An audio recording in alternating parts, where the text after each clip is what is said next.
Hello, and welcome to this lecture for English 101 Embedded. This lecture is about the excellent Flannery O'Connor short story, Everything That Rises Must Converge. And Everything That Rises Must Converge, definitely one of my favorite short stories that I tend to teach. This story is going to be our setup for this week's homework. By the time you view this video, you will have already done our reading quiz. If you haven't done the reading quiz, remember that those are due the days before these videos go live. So that reading quiz was due September 6th. If you haven't done it, then that's not good for you. Make sure that you do next week's, okay? So we are going to go very much, pretty straight into this. There will be separate lectures posted for the homework assignment, that is attached to this reading assignment. Remember also you have this week, you have a discussion post due for O'Connor. That's on our discussion board. And you also have your discussion reply. So discussion post is due September 7th. Discussion reply is due September 8th. Guidelines are available in the content folder for this week. Okay, so by now you should have read our short story. This is a printout of it. Not a bad idea. We only have a certain number of reading assignments that are not in our textbooks, but it's not a bad idea for some of them to print them out, and that way you can read them just on the paper. For some of you, if you're having difficulty reading on the computer screen, not just because of visibility issues, but also just because we absorb things differently when we're looking at them online. So just printing them out might help you retain more. Okay, Everything That Rises Must Converge by Flannery O'Connor. This short story was written in 1965. So very important things for people to keep in mind as we start looking at and talking about this particular story. One of the most important things is 1965. Slavery was abolished in the United States in 1865. So that means that in 1965, when the story is set, we are a full century after the end of slavery. Were they still feeling the repercussions of slavery? Absolutely. We still feel the repercussions of slavery today. However, Julian's mother was, so her son is, 20-ish. Call him 22. He's graduated from college. Call her son 22. I don't feel like Julian's mother would have had any kind of career prior to her son's birth. She probably had him pretty young. Let's call her, for the sake of argument, call her 22 when her son was born. You can even call her 25 when her son was born. We're just, making best estimates. Julian's mother's in her 40s, possibly early 40s, possibly mid, up to her 50s. She is still what we would call a fairly youngish, middle-aged woman. So, albeit one with heart troubles. So we are talking about a Julian who's in his early 20s, his mother who's anywhere from early 40s, we can call her all the way very up to late 40s, early 50s, given the likely time that she had her child. Neither of them was alive during slave times. His mother was not alive during slave times. Were her parents? Arguably, it could be that she might have had a parent who was a small child, depending on how old her parents were when they had her. Because now we're talking, add those two together.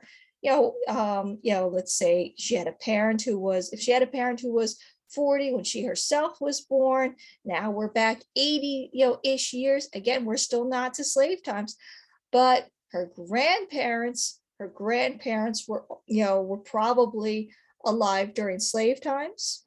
And certainly we're talking, but within immediate family groups, we have those links to slavery. But for those of you who might say to me, oh well, she is racist because she had slaves. No, she did not have slaves, though she is remembering with great fondness that her family were slave owners, and that they built their wealth on the backs of those who were enslaved. So we remember that she is thinking with great fondness to those days. She is not having personal memories of those, but her family's wealth was tied to that, and her kind of embellishing of the past of, oh, it was better back then. She's looking back to those earlier members of the family. She certainly would have had accounts from those who were born and lived in slave times.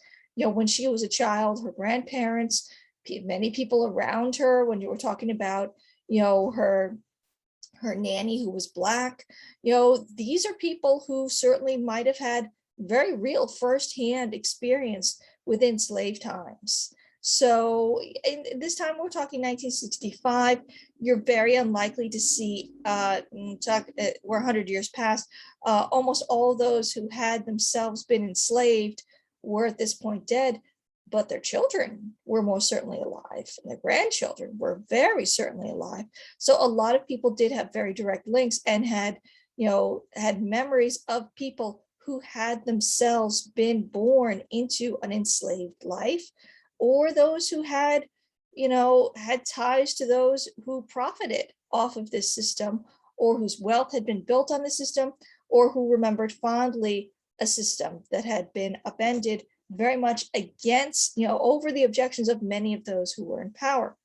Something also that is important to keep in mind when we're talking about a story set in this time, or really any time, it's easy to say, oh, well, they're all racist because it's the 1960s, everyone was racist back then. That's not something you should really say a lot, simply because it's a little bit, it's too much off your cuff. Were there a lot of racists? Sure. There are a lot of racists now. Let's not kid ourselves here. In terms of what level of racism was openly acceptable in general society, yes, that level was certainly higher than it is today. I mean, yeah, certainly. There's a whole conversation we could have. But in terms of day-to-day racism, in terms of comments that we would find highly objectionable and upsetting, in terms of just facts of life that were very upsetting and problematic, yes, they were very different. We are talking about a different time. But we have to remember that even though people are of their time, were they necessarily inherently in favor of the system? No. When we're talking about the 1960s, we're talking about a time of massive upheaval. We are talking about people who were fighting against the system. And it's also very critically important to remember that even though people might have been born into a system where they were benefiting directly from slavery, it is critically important to remember that that did not mean that they were in favor of slavery.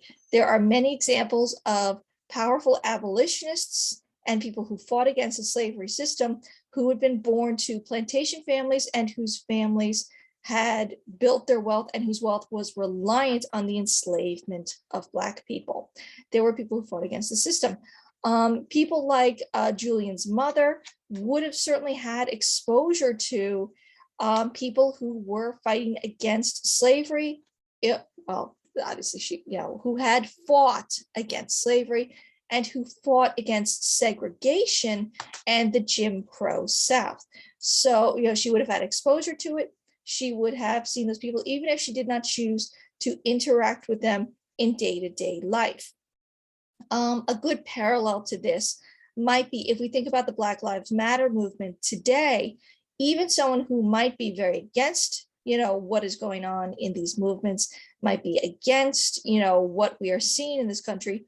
Are they still exposed to it? Yes, they are. So you wouldn't say, well, they're all racist because this. Well, they still see it. They're still exposed to the idea, even though they might push against it, dislike it, anything you might say along those lines, they're still exposed. So just because someone might be born into a certain group, that does not dictate their behavior and beliefs. Just because Julian is younger than his mother does not inherently mean that his views are different to her. Remember, where is Julian's formative experience coming from? It comes from his mother. So whatever experience he had in college or wherever he got it, remember that this is the person who raised him. This is the person who's, beliefs he was essentially inundated with throughout his childhood. So that's an important thing to keep in mind when we discuss, what is our, big homework prompt is going to be about racism within the story and within these two characters. So that's an important thing to keep in mind. Another fun thing to keep in mind, I'm going to start sharing my screen because I want you to see a picture and not just my face during this whole thing. Okay, so we're going to start sharing the screen. Okay, good. So what you're seeing now is this is a picture about a bus integration around the same time that we are talking about in the story. And one of the things that I really want you to look at is A, yes, it's fun to see an old bus. B, look how people are dressed. You see that several of these women over here, notice that they are wearing hats. Wearing hats is their way of saying that who they are in society. They are, that they are respectable women. Notice, the shoes that these women are wearing. Not exactly comfy. Notice these women are not wearing slacks. They are wearing dresses. They are wearing coats over it. Look how the men are dressed. Notice this level of the amount of suits we're seeing. These men are, most of them, you notice 3 out of these men are wearing hats. All of these men who are wearing suits are wearing ties. Look how beautiful their shoes are. This is important to remember that when we're talking about things that the interactions that Julian and his mom have in the story and how she wants them to be dressed, how she wants them to present themselves, she wants them to look, how she would view as respectable, as good people, as, not well-to-do, though that's certainly how they appear in her mind, but respectable people who follow the right rules of society. Notice, these men and women are following different clothing rules of society of us. For us, seeing people dressed like this might be something we see at Sunday at church, or something, a more formal event. For people in the 1960s, this is, in a lot of ways, for a lot of people, the clothing you wore when you went out, unless you were like a physical laboring worker, this is how you dressed. If you weren't wearing a tie, if you weren't wearing these kind of shoes and slacks, then that meant that you were really going to a laboring job. So clothing sent a lot of cues. It still does today, but our cues tend to be different. So I want you to very much pay attention. We have very different rules of formality. We have very different rules about what is acceptable to wear in an office, what is acceptable to wear day to day. So this picture can help you visualize what people, how people are dressed. Here's another useful picture. Over here, we see notice where I'm moving this. I've got some pictures. See colored waiting room, private property. These are the things that were endemic at the time that Flannery O'Connor is setting the story. And here's a picture of a segregated bus. That's not a very good one. Okay, I'm gonna flip back over to this one. But yeah, so these are important to keep in the back of your mind. This is the time that this story is set in. All right, now I'm going to shift over to going through. Now I want you to very much, you should have read the story enough that you are comfortable with the basic mechanics of it. What happened? Who is Julian? His mom. Why are they on the bus? Why does his mother want him to be on the bus? What is his relationship to her? What is hers to him? Think about, the bus ride. Why does Julian choose to switch seats? Think about, Carver and his mother and how they are dressed when they got on the bus. How does Julian's mother act toward Carver? How does Carver's mother react to this? What happens when all 4 of them get off the bus? What happens to Julian's mother? How does Julian react? These are all questions about the basic mechanics and events of the story. If you couldn't answer any of those, and I know I went fast, you can pause. And the wonderful thing about the pre-recorded lecture is also you can rewind, which is fantastic, especially for taking notes. So I want you to very much keep in mind, you should be able to answer all those mechanics. If there's something you don't understand about the story, and just like, I don't get this, remember that those can be thrown into the discussion board threads, because sometimes other students can answer and say, oh, well, this happened. Okay. And also your discussion post can include things like that, like what happened over here. All right. So now, in terms of those basics, Now I want to think about, now I'm actually going to talk about how I want you to think about this story, and we're going to start the actual lecture. Okay. In the beginning half of the story, think about how you felt about Julian and his mother.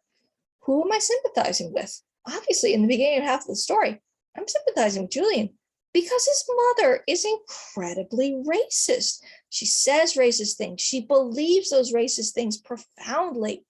She truly believes like, oh, well, they were better off in slavery. Oh, think about how terrible it is for those who are of mixed, descent. Oh, they can prosper, but over there on the other side of the fence, away from me.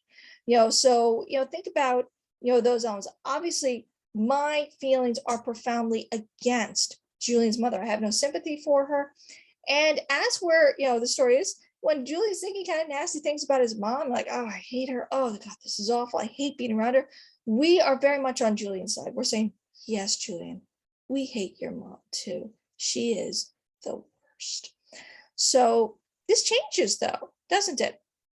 And it starts changing around, 110 and 111. So think about, they get on the bus. His mom's like, isn't it great to be, all on our own, just have it to ourselves. And she obviously means white people. Isn't it great that white people are on this bus, black people are not? And Julian's like, oh, my mother. Oh, this is the worst.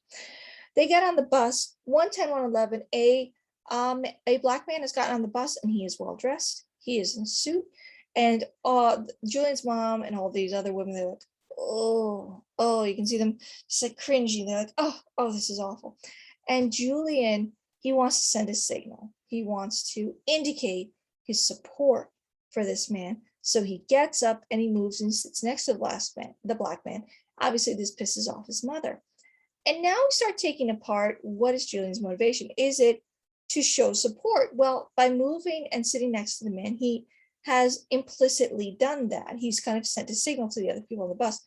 Hey, I acknowledge this man's humanity. Hey, he has a right to be on the bus. That's great if it had ended there, but it doesn't. Now, why doesn't it? He starts really trying to interact with this guy. So thinking about this black man who is he's in a suit. It's the end of the day. He's got his newspaper. He gets on this bus, and who's waiting for him? A whole crew of racists who are not happy about bus integration. Just gets up, sits down. He just wants to get through this bus ride and get home. He's got his newspaper out. Julian gets up and moves. Does the black man acknowledge it? No, he's just trying to get home. He does not want, from his actions, we can see he just wants to get through this day.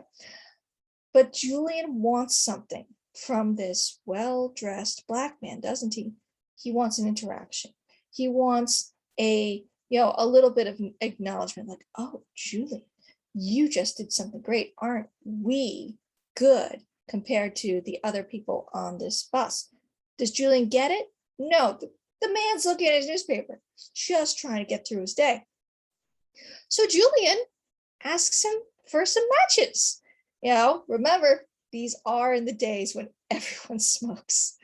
So the man, was like, all right, he hands him the matches. And now Julian's got the matches and he doesn't smoke. And he can't even smoke on the bus. So he's like, oh, here you go. Julian is trying to do what, guys? He's trying to do something he wants desperately. And we see, at that point from his memories that he has tried to do desperately before. Julian wants a black friend to piss off mom.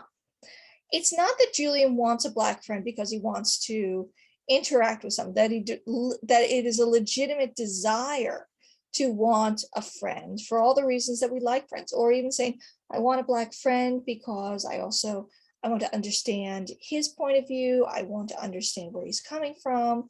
I want to expand my own knowledge, which is still kind of charged elements for starting a friendship. I mean, that's a lot of weight to put on a friendship. It should really be like, I like you, you like me, we hang out together.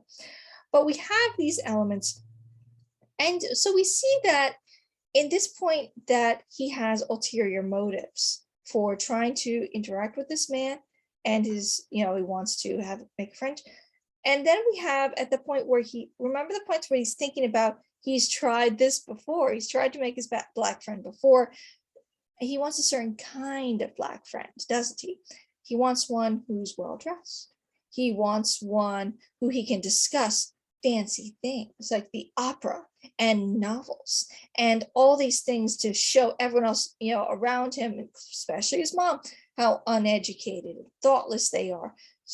Does he want a real friend? No, he wants a show off piece, because it's not just he's going out to make a friend, it's he wants someone who he can deliberately piss off his mother with and also kind of rub her face into something. So think about when he has tried to make Black friends before.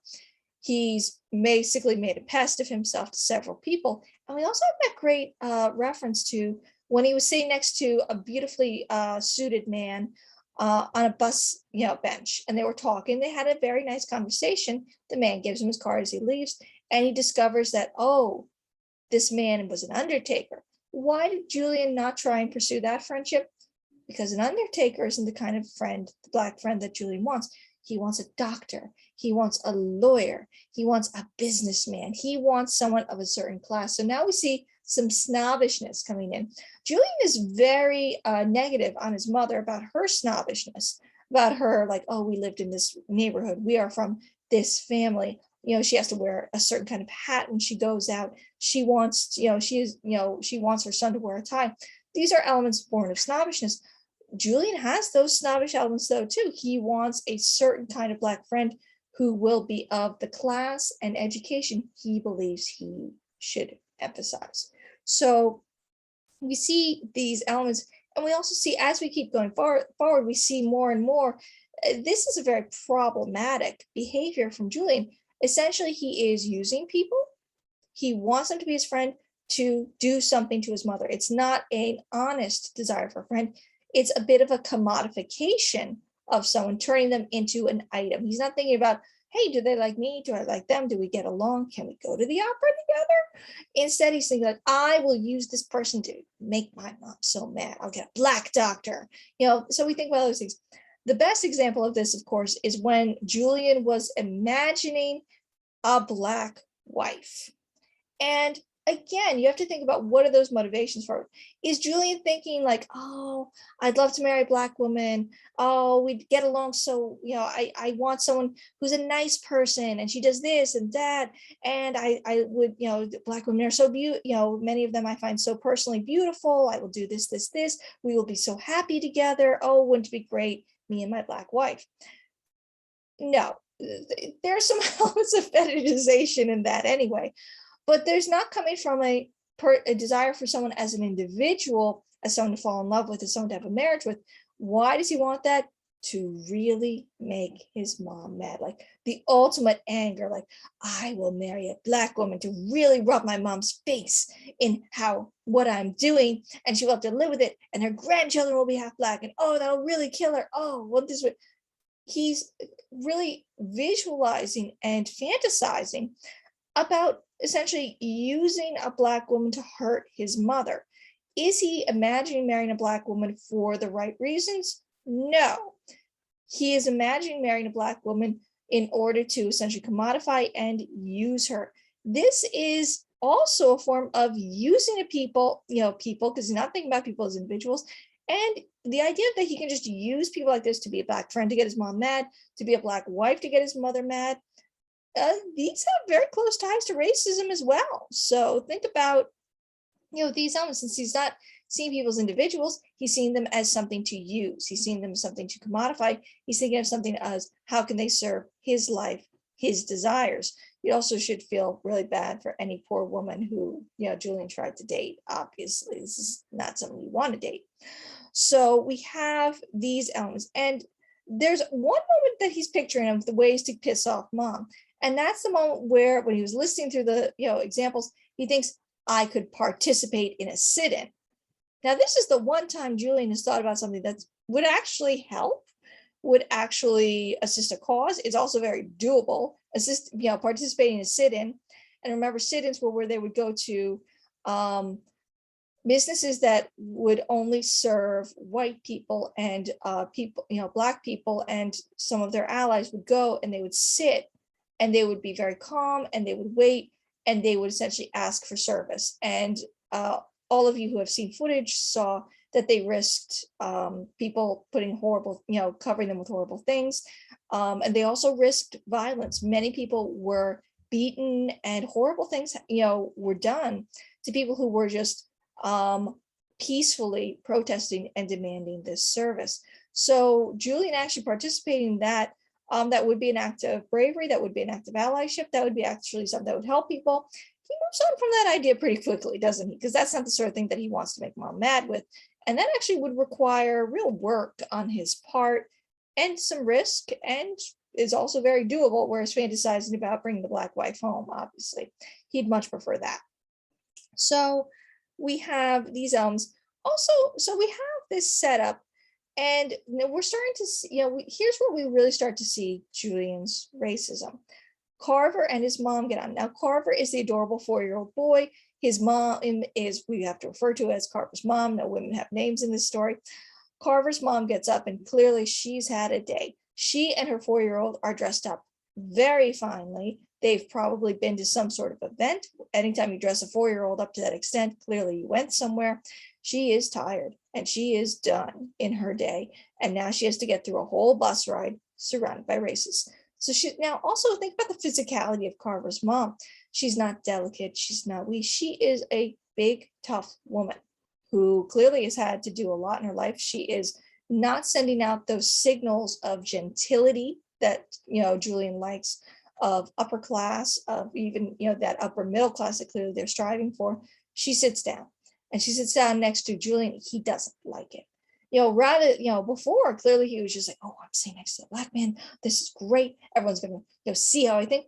Here's this great opportunity to be like, yes, see, I'm also sitting next to the black woman, acknowledge her humanity. Instead, he's just like, ugh, cringing away. He doesn't like this. And then there's Carver, the little 4-year-old, who goes and sits next to his mom. And now Julian's really exhausted because his mom loves little kids, as we've learned, and she especially loves little black kids. This is also a problematic element with his mom, because yes, it's adorable that she interacts like this with a 4-year-old. She's playing peekaboo. She's, doing all these things. She's like, oh, he's so cute. But does it come from a good non-racist place? Not really.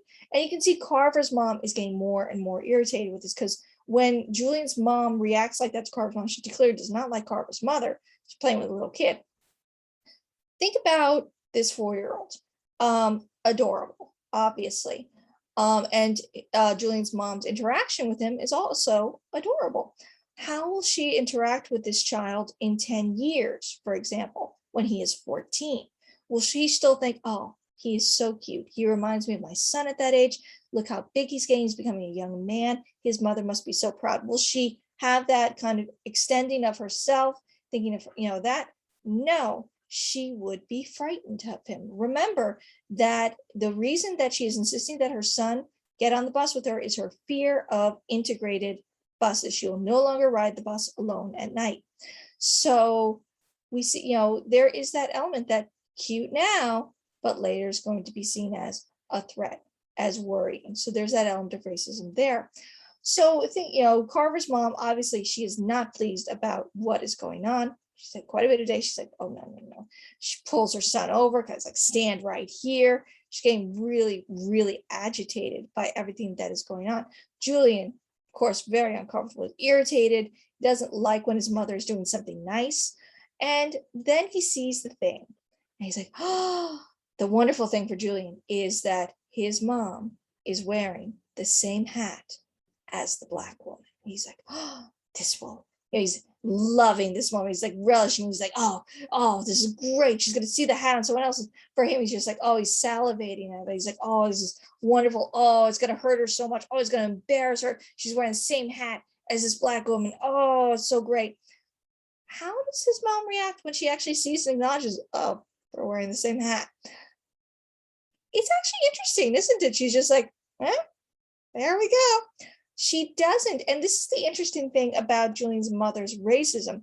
It seems to be, in a way, she's not offended that a black woman's wearing the same hat as her. She's not embarrassed. She's just kind of, there we go. That happens. She even sees the humor in it a little bit. And that ruins Julian's day, doesn't it? He wanted his mom to be embarrassed. He wanted his mom to be shamed. She's not. And again, that's an interesting moment where we like Julian's mom a little bit more in this situation versus we're seeing some very negative aspects of Julian and how he treats people right now. Bus ride is over.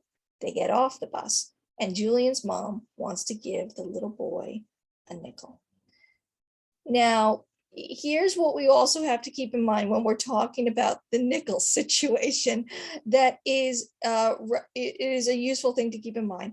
A nickel bought you a lot more back in 1965. Her giving the little boy a nickel is probably equivalent to if you saw a really adorable child in the store and you said, I'm going to give that kid $5. You can buy candy with that. You can buy something, kind of, you can buy a little toy with that. You can a little kid given $5, that's a happy small child because that child can use those on things that they like. That's very similar to what she wants to do with him. She's doing it because he's an adorable little kid. She wants to, give it to him and see him kind of smile and react and have that little perk to her day too.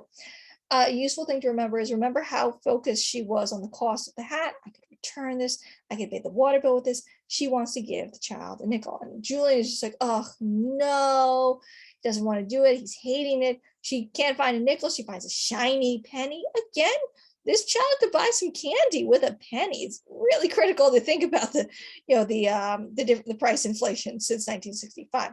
So she wants to do that. His mother, Carver's mother, is she interested in having the racist lady give her adorable child a penny? No, 100% no. She's just been through an awful bus ride. She's frustrated. You can see her agitation. And in that moment, when she says he doesn't take pennies from no one, she smacks Julian's mother with her purse. That is the level of agitation that we are now feeling from this woman. Smacks her with her purse, takes her child, leaves this store. And here's Julian. His mom has just gotten hit in the face with a purse. And she's sitting on the ground. And he's, again, Julian's so smug. He's like, oh, you deserved that. You deserved that. You're so foolish. Oh, and by the way, he can't resist it. He makes another dig. By the way, she looked better in that hat than you. That's Julian. That's Julian all over. But something has happened. And remember, there's been those references very quiet throughout the story to his mother's heart condition. Clearly, getting hit in the face of the purse, that the physical trauma, the emotional trauma, whatever has happened, his mother is having a stroke. And she is no longer in her own mind. She is in the middle of this serious event. Important thing to remember. Does Carver's mother intend to kill Julian's mother with her purse? No, she does not. This is not the kind of foreseeable event that one would normally expect. If you smack someone in the face with a purse, unless you're carrying bricks in the purse, you can be pretty sure that most of the cases, in most situations, you're going to have some embarrassment. You might have a little bit of a sore nose if you caught that purse wrong in your face. You are not going to have a death on your hand 90% of the time. So let's exonerate Carver's mother of attempted homicide. But she's having the stroke. And in this moment that, remember, Julian has visualized and fantasized about his mother's death for this whole story. He's been dreaming of how great it'll be, when he can bring a black doctor to take care of her, and she'll be forced to take that care. Here's this moment that he's been fantasizing. And though he's been thinking to himself, well, I'm beyond my ties to her, I'm intellectual, I don't have this. In this moment of real danger and panic, his mother is dying. How does he respond? He responds, look on page 1015. He says, let's see, stunned, he let her go, and she lurched forward again, walking as if one leg were shorter than the other. A tide of darkness seemed to be sweeping her away from him. Mother, he cried. Darling, sweetheart, wait. Crumpling, she fell to the pavement. He dashed forward and fell at her side, crying, Mama, Mama. He turned her over. Her face was fiercely distorted. One eye, large and staring, moved slightly to the left as if it had become unmoored. The other remained fixed on him, raking his face again, found nothing, and closed. Wait here, he cried, and jumped up and began to run for help toward a cluster of lights he saw in the distance ahead of him.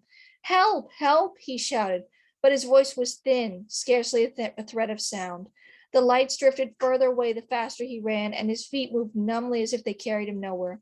The tide of darkness seemed to sweep him back to her, postponing from moment to moment his entry into the world of guilt and sorrow. This is Julian's true feeling revealed in this moment about his mother. He loves her fiercely, he is devoted to her, and losing him is going to crumple him. So it's important to keep in mind as we go that even though Julian is the character who we are really shown the story through his eyes, Julian lies to himself very regularly, and Julian is not an accurate reporter of his own feelings or thoughts. He might think that he is above racism. He might think that he is, not racist himself. What do we see through his actions, through his reactions? Julian is racist. His mother is racist. Julian is racist. They are racist in different ways. This is not identical. This is racism, as we could think about it, is really a many splendored cloth. There are different gradations. There are different elements of racism, but we can see here 2 examples of racism. So these are the things that I really want you to think about in terms of the story.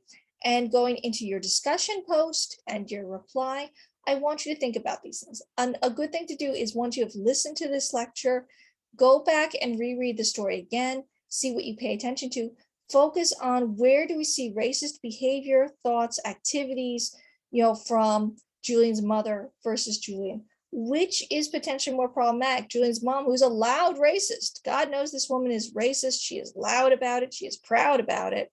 What about Julian? He's a little bit more covert, isn't he? He would say, oh, I'm an ally. I'm this. I believe in equal rights. I do all those things. But what do we see from his actions? How does he actually treat Black people? Well, we see from his actions, we see from those things, Julian's pretty racist too. So I want you to think about those things as you reread the story. And I hope this lecture, I'm going to stop sharing my screen at this moment. I hope this lecture has been useful in thinking about this story and in processing your own feelings and reactions to it. So watch this, I hope, before you do your discussion board post. If you didn't, that's fine too. Just make sure you do the discussion post, do the discussion reply, and the next lecture you should be watching from me is the one where I detail how you're going to do the homework assignment. Because remember that our homework assignment is, who is more racist, Julian or his mom? And that lecture is going to be posted on the 9th, so very soon. So very useful. I hope that this helped. Remember, if you have questions about this reading assignment or any of the mechanics of this, you can post those questions in the discussion thread. All right. I want everyone to have a great day or evening, and I will, quote unquote, see you. So I will interact with you again in our homework video. Thank you.